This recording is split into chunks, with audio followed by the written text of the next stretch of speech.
Want to become an AI trailblazer in the product world? Pragmatic Institute's newest workshop, AI for Product Professionals, is your ticket to generative AI mastery. In this hands-on training, learn to master ChatGPT and prompt engineering to transform your product strategies, rapidly create content, optimize workflows, and make razor-sharp product decisions fueled by data. Don't just keep up with the AI revolution, lead it. Seats are limited. Enroll today at pragmaticinstitute.com/AI workshop.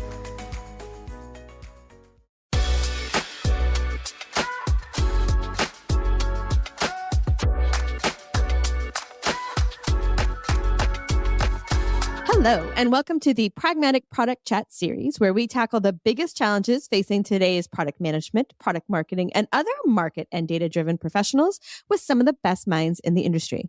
I'm Rebecca Kalogeris from Pragmatic Institute and your host for this episode. And today I am very pleased to welcome back an oldie but goodie. Many of you have heard me interview Mark before, but we have Mark Stiving, who is the founder and chief pricing officer at Impact Pricing. He is my go-to guy when I have pricing questions. He has been a pragmatic instructor. He helped create the price course for Pragmatic Institute. So he is the guy to go to when you have questions about pricing. So welcome, Mark.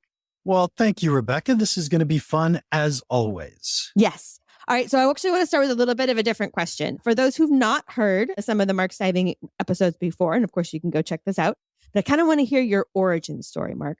Talk to me about like how you got into pricing and sort of why is it such a passion area for you?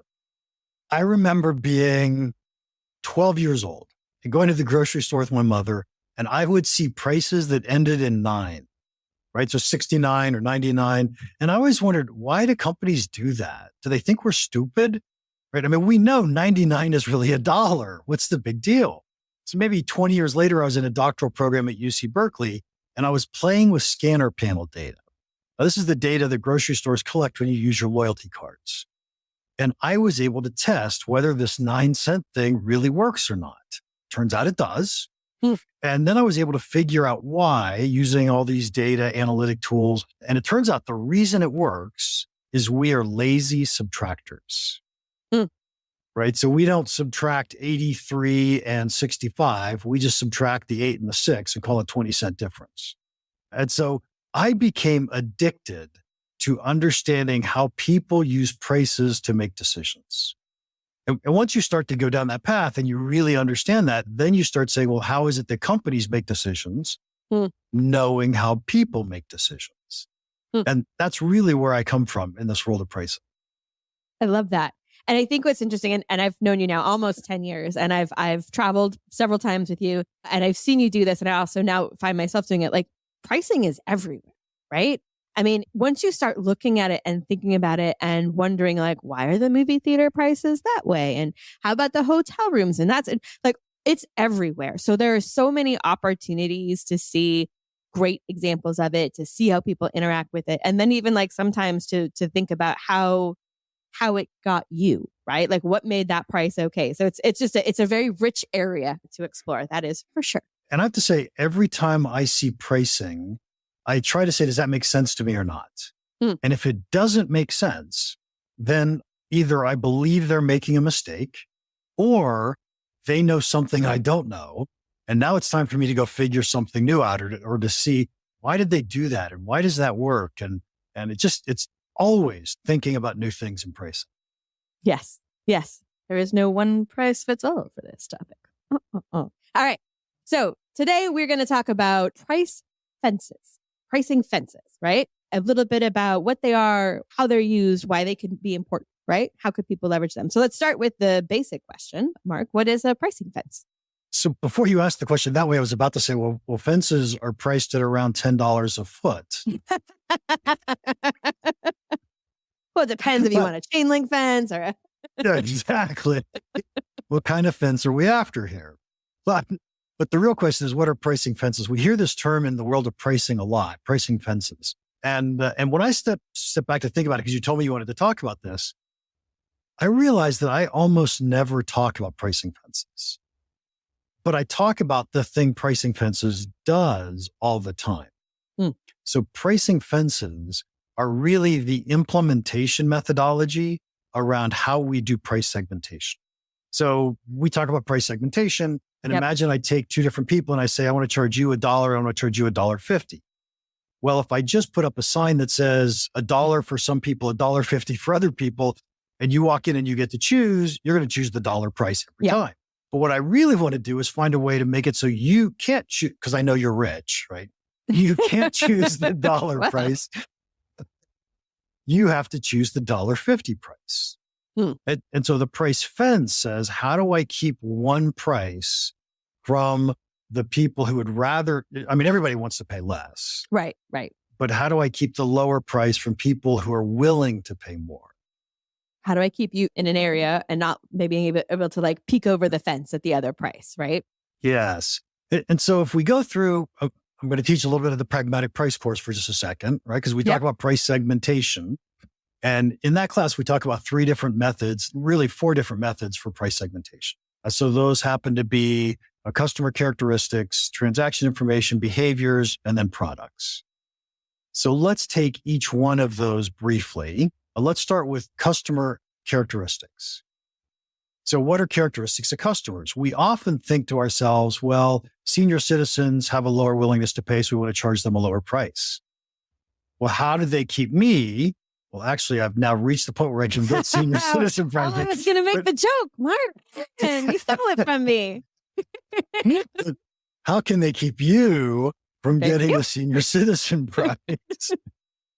And the answer is, well, you show your driver's license, right? You say, look, here's my proof of age. So then they say, well, how about veterans? Veterans tend to get lower prices. Or students tend to get lower prices. Well, do you have a student ID? Do you have a veteran card that proves that you're an active military person or a veteran? And so these are the fences that we use around the segmentation techniques that we create for customer characteristics. Nice. So yes, so those seem pretty straightforward. When we talk about transaction characteristics, right, parts of the transaction, how would we use fences in that situation? Yes. So when we think about transactions, we often don't see that in B2C. Well, let me take a step back in the price fences for a second. Okay. In B2C, price fences are tricky because I don't have a salesperson talking to my customers, right? I don't have a salesperson negotiating with each individual customer. In the world of transaction information, I do, right? I'm sorry, in the world of B2B, I do have a salesperson who's often talking to a customer. And so the easiest fence in B2B world is, our price is $1.50 to you, right? We don't say the words to you. We say our price is $1.50, right? And then to someone else. It's not transparent pricing. So it's much easier to have these fences. That makes a lot of sense. Exactly right. And the pushback I often get when I'm teaching price segmentation in classes, well, what if someone finds out? And of course, there's a big answer to that. It says, first off, very few people find out. And secondly, if someone finds out, you say, oops, I made a mistake, you can have the lower price. It's that easy, right? And I think for a lot of companies where the struggle with B2B comes in is, yes, it's easy for that sort of lack of transparency for the customer, but being able to have that freedom for your salesperson, but still internally have structure that you know what the sales, like rules for the sales team to use to figure out what's the right area for the customer that we don't publish outwards. And that I think it takes a little bit planning internally and then some sophistication for the sales team, not to just default to the explanation. Here, let me show you why we do it this way. Yep, exactly right. And you might have different price lists, going back to customer characteristics, you might have different price lists for different customer characteristics. For example, I could have an Asian price list, a US price list, a Europe price list. I could have a price list for consumer goods, a price list for medical industries. And I could have different price lists for the same products. Government pricing is very standard, right? Government pricing, nonprofit pricing. Yep. Well, and then even, I think you and I had talked about this a long time ago for a while when Amazon showed prices based on your zip code, right? Which is, great. And they don't do that anymore. But those are fences and characteristics that are demographics from a B2C space is very clean. But you're right. There's B2B. We often see it by industry. We see a difference in, consumer electronics versus medical versus all those pieces. So lots of options there. And I also think when you think about some of those, when you think about what makes a good fence, I might have a hard time with zip code, but industry is a place that people are like, they're kind of used to that, right? Like they think there are fences and descriptions that consumers, both in B2C and B2B, are going to find more comfortable, more understandable. Yes. In B2B, people rarely know how we create our fences or why they're getting the price they're getting. They're just getting a price. Unless, of course, we've published our prices on the website and then we have to justify a difference in price or actually we don't, because we always display the highest price on our website. Right. Yep. And anybody's willing to take a price lower than that. Right. Why aren't you charging me more? Those are words never, not going to say it. Never. And so there is a slight difference between B2B and B2C in that issue of transparency and how people see it and it gets displayed. So now back to the next question. What are we going to do with transaction characteristics? Yes. Right. So in transaction characteristics, oftentimes we have volume discounts.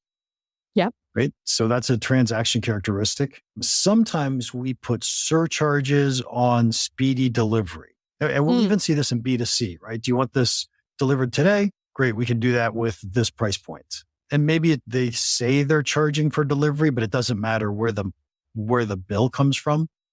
It matters the customers want to pay more to have it today. Great. Right. Here's your price to have it today. It's the impatience tax, of which I am a big spender. I'm like, I could get it faster. That's fantastic. Yeah. So in the world of transaction, any other ones I can think of off the top of my head? I can't.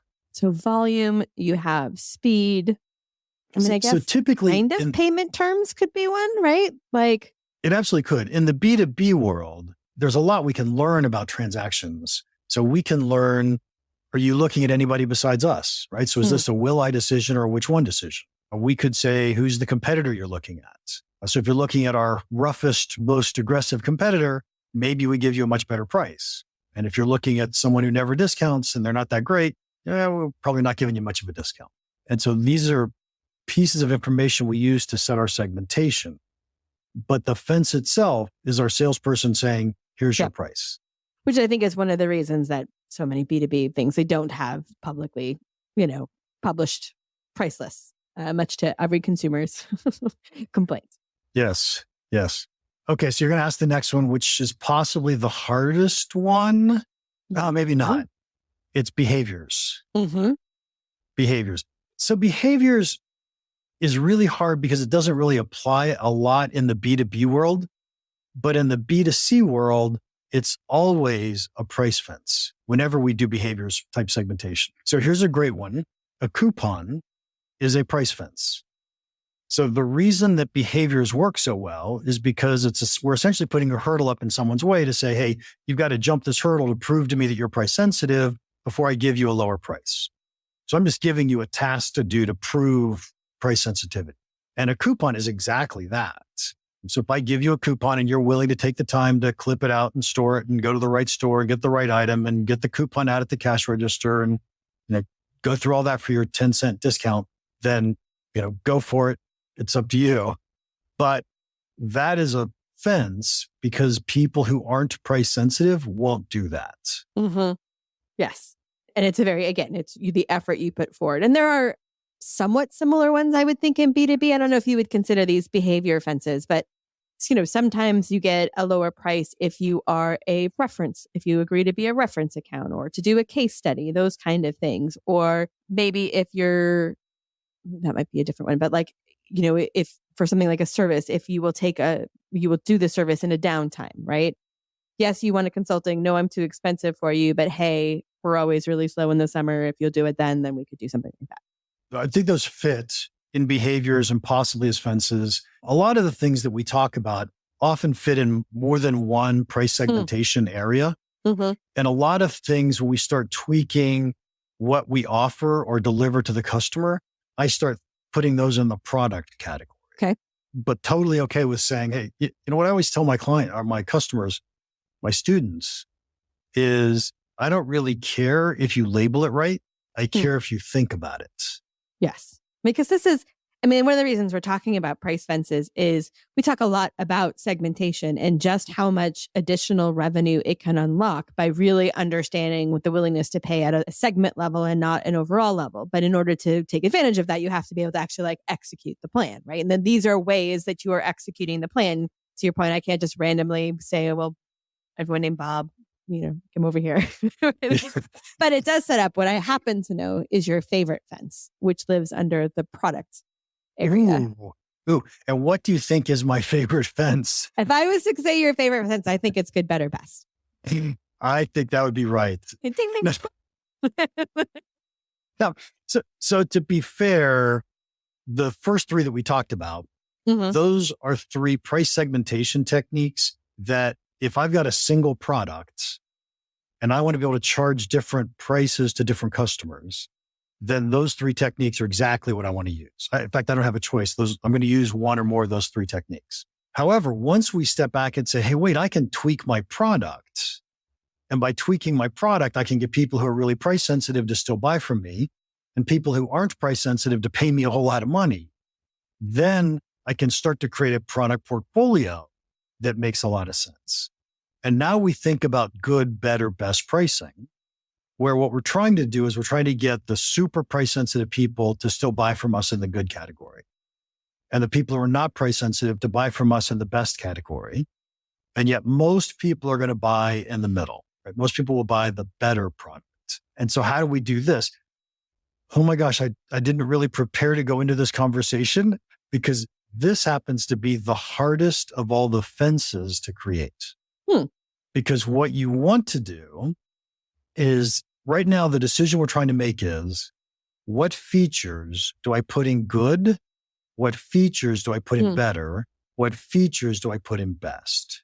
And so what we want is we want to create a good package that's good enough for the price sensitive people to still want to buy it and use it. And so I tend to think of if you can look at your product features and say, what is the MVP? What is the minimum viable product? Maybe you add a little bit more to that. Maybe you add a small sampling of some of your higher end features, but it is truly your MVP product. And that's going to be your good at least as a starting point. When you think about your best, we're going to put everything in best, especially if I can find people who just get so much value from my product. And there's a few features that they really like and most other people don't care about it. Those features have to be in that category, right? So they have to be in that best category. And then in the middle, we try to say, okay, what do most people need and use? And that's what we put in our better category. But this is just a really hard decision to make. And by the way, let me complicate the decision a little bit. Oh, excellent. Because we also have options. Right? So we could take a feature out and say it doesn't go in good, better, best. It's an option. Oh, so it's an add-on you could do on top of any one of those. Or potentially, or like a car, it's an add-on you could have in two of those three options, but it's not an add-on available in the first one. Yes, exactly right. Exactly right. And when I think of an option, I want a product or I want a feature that between say 25 to 50% of people like it and it's expensive. Oh, and it goes across the three categories. For us, or it's highly valued to them? When you highly say valued to them. Okay. Highly valued to them, expensive to the customer. Okay. And the reason for this is we don't want to nickel and dime our customer. And B, we don't want to manage SKUs for small amounts of money. We want to manage big amounts of money. Yeah. So every time we add a new product feature, a new capability, a new product option, we're complicating the pricing, we're complicating the sale, we're complicating a lot of things. So it had better be worth it. Well, and let's talk about that. So it does make it more complicated, right? And I know we can come up with a bunch of versions of this, some very B2C ones. Your cell phones are like this, the car luxury, your car brands and add-ons. And certainly you see it in B2B as well, right? But how do you know it's worth it, right? Like when I'm sitting here thinking, well, I'm going to really make everybody's life at my organization more complicated, the salespeople, the finance people, like, how do I start this process and show them like, yep, I know, but look, this is what it's going to give us. Yeah. Fabulous question that I don't know the answer to, okay, but I'll give you an answer. If you sell everything a la carte, as in you're asking your customers to piece together what it is they need, Mm-hmm. then you're doing it very, very wrong, and confused buyers don't buy. So you are costing yourself business. Figure out how to go do good, better, best packaging, right? So there you want to simplify it dramatically. Once you get your good, better, best, and you say, hey, am I going to have another option? Am I going to do another price segmentation technique? Am I going to add a market segment? There's all sorts of things we could do. My standard answer is go do one. Just go add one more. Mm-hmm. Most companies don't have enough, and they'll find that when they add one more price segmentation technique, they're going to make more profit, and they can figure out how to integrate it into their processes, how to add that little bit of extra complexity. And so then after you've done that one, go do one more. Pretty Well, soon then you can you'll measure say, the results of the hey, first this one, right? hurts. You can show the Yeah. lift and get additional buy-in for sure. Yeah. But you can definitely go overboard. If you start adding too many too fast, you'll make things so complicated that the cost of the internal workings is way higher than the additional profit you'll make. And I do think that that is often where it falls down. People get very excited. They come to our price course. We talk a lot about good, better, best and options. And I think they get excited and then it's like, oh, but the complexity isn't going to be there. So to your point, if you just start with one of the segmentation pieces and you start to see the changes and the results it has, you don't have to bite it all off at once. Are there other things when we talk about multiple fences, right? Like, if we're doing more than one of these types of fences and segmentation, are there other things we need to consider when we start to go beyond just one fence to sort of parallel fencing? So let me give you a hierarchy of fences. How's that? I just invented Excellent. that word. I like the hierarchy of fences. One fence we haven't talked about today is market segmentation. And so one of the things we want to do is if we have market segments that have a much higher willingness to pay, we say, hey, I'm going to focus this business on that market segment. And then I've got another chunk of business I'll focus on either everybody else or a different market segment. And so now what we want to do is we want to fence off the market segment. So how do we do that? Well, typically we start by creating a package name called product for this market segment. Mm-hmm. Right. And so anybody in that market segment looks at that market segment. So there's almost self-selecting into that category. But a lot like when we had the conversation about the best products, we want to find the features that market segment really cares about and bundle those into the product for that market segment, thinking that other market segments don't care as much about them. And so we don't talk about them. We don't put them in. We may not even have them in those other categories or other products. So your first hierarchy of fences is to understand what your market segments are and how you're going to guide people into the right market segment when they're making a decision. And as the marketing person on the call, I will tell you too, that with those things, there's a lot to do that effectively. You really need to understand the persona of each of those segments and what they care about so that whether or not you take out the features or not, you talk about the right ones for that group. And that's true both on the marketing material, but there's also, I think, as part of the implementation of something like that, getting your sales team to understand, A, be able to recognize what segment they have on the phone with them, and B, then to know to flip the script or the priority of what they communicate with based on who's on the phone. And I think, again, that's why these are really powerful. These will help you optimize your revenue, but these are techniques that go beyond just changing the price list for a segment and really has to be thought it through in how you roll out the whole program. Yep, absolutely right. Absolutely right. After you've decided on the market segment, then I would create my product portfolio for the market segment. So let's assume that you are really, really smart and decide to go with good, better, best plus options. So you'll have good, better, best plus options in each of the market segments that you've identified. So step one is we try to get somebody focused into what market segment do they want. Then we've got to get them focused into what's the right product for them.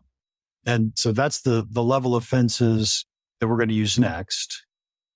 And then the last set of fences is, okay, I've decided I like your better product in this category. It's the right product for me. Now I might choose one of the first three fences or price segmentation techniques we talked about. and that is customer characteristics, transaction information, and behaviors, right? So do you as a customer deserve or need a lower price than I would normally charge? And so now we're using one of those fences. Excellent. You can see the flow chart there. It gets more and more complicated, but the better we can do this, again, we see big results. So let's talk about that. Tell me some of your favorite stories of uses of fences where you think maybe they've gone really well, and maybe some that have you been like, oh, that fence did not do anything, but keep out the customers. Can I think of good? I tend not to think of fences. As I said earlier on, I tend to think of price segmentation. I have one client who identified the decisions that their buyers were making.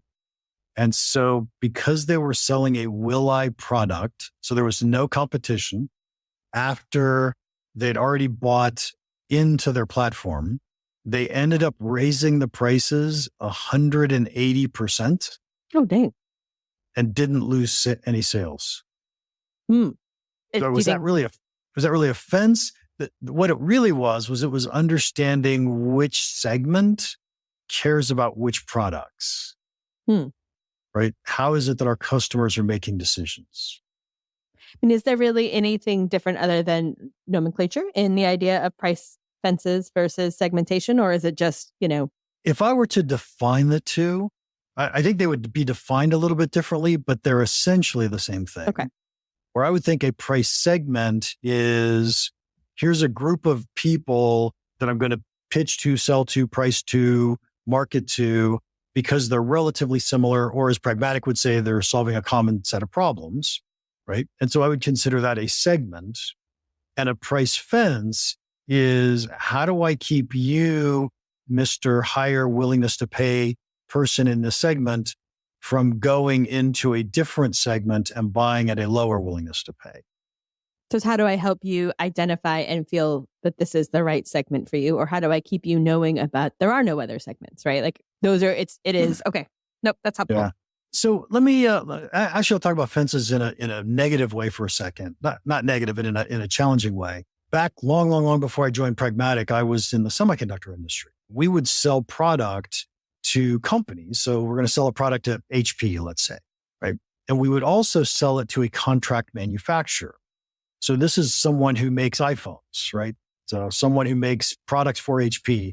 And the contract manufacturers always got really, really low prices because A, they're Asian, and B, they negotiate really hard, and they needed a margin below or beyond what the margin we were going to give to HP. So the real big challenge we always fought was, how do we keep the contract manufacturer buying at this price and HP buying at this price, at a different price? Mm-hmm. Or let me take it a step further and say, look, the contract manufacturer was able to buy at this really low price. How do I keep them from buying an extra 100,000 parts and selling them on the gray market for whatever price whatever margin they're willing to take, when we're trying to sell at a much higher price than that? Right. And so these are fences that are breaking down, that we're always trying to fight to figure out, okay, who's paying, how much are they paying? Why are they paying that amount? And so it's always coming back to, what's the decision our buyers are making? Mm-hmm. Well, and yes, I mean, you don't want HP to know that you're selling the same exact product for a fifth of the price over here. Again, unless you're going to say, oh, but look at the volume that is different there. Look at it is certainly helpful to have an explanation that makes them feel, oh, okay, I can see where that might not just be because you can charge me more. Right. I mean, it is, but yeah, it is, isn't it? Yes. Yes. No, that's exactly right. Awesome. All right. So we talked about lots of different things, Mark, about fences and segmentation. And if you were going to have our listeners do two things differently tomorrow, based on what we talked about today, what would it be? Two. Okay. Here's the first one I would do is I would not worry about fences yet. And I would think about segmentation first. Okay. And so the way you think about segmentation is look at a whole bunch of different customers and ask yourself, how much would each customer be willing to pay? Not how much do they want to pay, but how much do we think we could get out of them if we could charge them the most we could get them to pay? And so then once you've identified the set of customers who would pay us a lot and the set of customers who are super price sensitive and wouldn't pay us very much, now we want to try to figure out, well, what's different between those customers? And as we start to think through what's different, we say, okay, so those might be different segments. Those might be different price segments. Now we could say, number two, how do I determine what fences I might use so that I could charge the people at the higher end a higher price? Yep. And they wouldn't go down to the lower prices that we're charging to other people. And that could be any of the fences that we've talked about. Awesome. All right. Lots of good stuff here, Mark. As always, appreciate your time. You are always welcome, and it's fun. Excellent. And if people want to hear more from Mark or read more about Mark's thinking, I would encourage them to check out impactpricing.com. That does it for today's episode. Thank you, everyone, for listening. And don't forget to join us next week when we tackle another great topic designed to help you elevate your product, your company, and your career.